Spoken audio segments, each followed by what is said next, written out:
Olá, turminha do sexto ano, sejam bem-vindos a mais uma semana de estudo de ciências.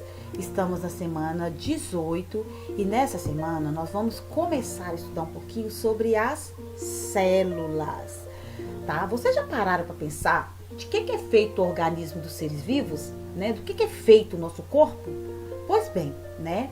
O nosso corpo, assim como o organismo de todos os seres vivos, são constituídos por partículas, né? Ou partes bem pequenas chamadas células. Então, as células, elas são a unidade estrutural e funcional do organismo de todos os seres vivos, tá? Isso quer dizer que o corpo de todos os seres vivos são formados por células e que as atividades celulares, né, ou seja, as atividades que as células realizam, são responsáveis pelo funcionamento do organismo de todos os seres vivos, tá?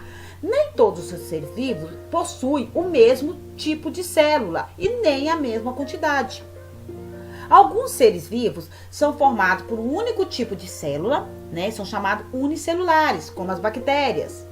Outros seres vivos, né, como os animais, né, como nós, como as plantas, são formados por vários tipos de células, são chamados de pluricelulares. Mas, independente da quantidade de célula, a função da célula é a mesma. As células, elas foram descobertas há muito tempo, né?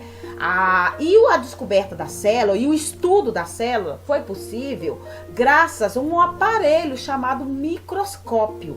Foi graças ao microscópio que foi possível perceber que todos os seres vivos, independente da espécie, são formados por células.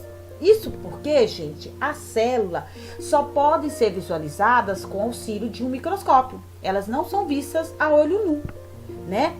E com o avanço da tecnologia, a melhoria do microscópio, foi possível perceber que, mesmo tão pequenas, as células, elas apresentam lá dentro, né, do seu interior, várias outras estruturas, né, que nós chamamos de organelas ou órgãos da célula. O estudo das células, né, a descoberta da célula, o estudo da célula, ficou conhecido como teoria celular. Né? E essa teoria celular, ela fala algumas coisas muito importantes. Por exemplo, o primeiro e principal ponto da teoria celular fala que a célula é a unidade morfológica da vida. Então, ela é a principal característica de um ser vivo. E que todos os seres vivos são formados por células. E fala também que a célula é a unidade fisiológica de um ser vivo. Né? Então, ela é responsável pelo funcionamento de todo o organismo de um ser vivo. E outra coisa importante sobre as células, né, que foi possível com o estudo da célula, é que as células, elas são originadas de outras células já existentes. Isso quer dizer que as células do nosso corpo, né, elas dão origem a outras células. Então, as células, elas têm vida, né? Então, elas são unidades vivas e elas têm ciclo de vida. Então, as células do nosso corpo não duram para sempre. Elas estão em constante renovação. E as células que surgem, elas são originadas das células que já existem, tá? Então, olha para vocês verem, né? As células, então, elas podem ser classificadas, né, como, ou melhor dizendo, um organismo pode ser classificado como unicelular ou pluricelular, de acordo com a quantidade de células que eles apresentam, tá? A célula, elas foram descobertas por volta do ano de 1600 por um pesquisador inglês chamado Robert Hooke, tá? E a partir do estudo dele vieram outros pesquisadores que complementaram as informações obtidas por ele, e com o avanço dos microscópios, né, da tecnologia, foi possível estudar a célula de outros seres vivos, chegando assim à conclusão que todos os seres vivos são formados por células, que essas células são unidades funcionais e estruturais desses seres vivos, e que essas células surgem a partir de outras já existentes.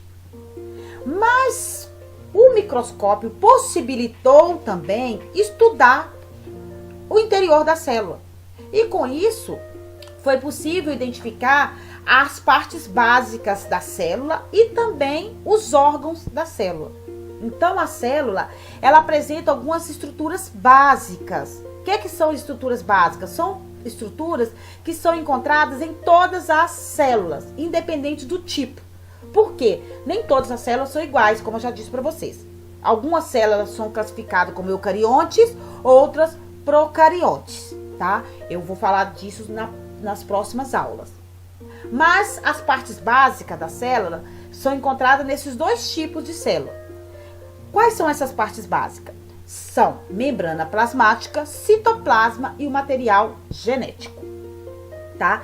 A membrana plasmática é a parte externa da célula, é essa parte aqui de fora, que permite a entrada e saída de substância da célula. O citoplasma é essa parte aqui, onde ficam as organelas celulares. Então, a função é armazenar as organelas celulares. E o material genético, né? Em alguma célula, como na eucarionte, ele fica dentro do núcleo.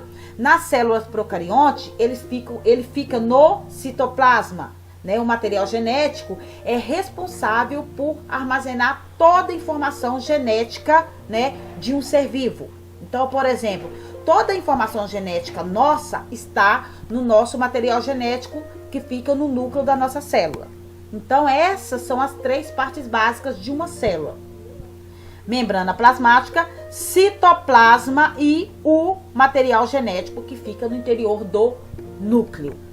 E no interior do citoplasma, ou seja, no citoplasma da célula, nós temos as organelas, que são os órgãos da célula, tá?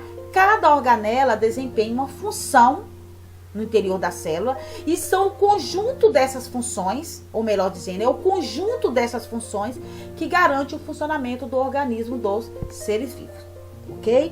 Então, mais pra frente, nós vamos falar um pouquinho sobre essas organelas, a gente vai complementar esse estudo das células para vocês descobrirem a importância, né, dessa pequena parte do nosso corpo, que sem ela, para vocês terem ideia, o nosso corpo ele não existiria, tá bom?